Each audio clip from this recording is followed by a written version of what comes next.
Более 27 тысяч жителей Коми уже привились от COVID-19. При этом почти половина из них в возрасте старше 60 лет. Об этом рассказали сегодня в Общественной палате Коми в рамках прямой линии, посвященной вакцинации от коронавируса. По словам медиков, несмотря на улучшение статистики по заболеваемости, говорить о том, что борьба с коронавирусом окончена, еще рано.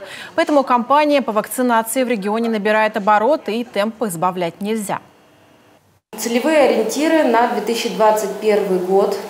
Мы планируем охватить 60% населения Республики Коми вакцинацией против новой коронавирусной инфекции. Это примерно более 381 тысячи человек.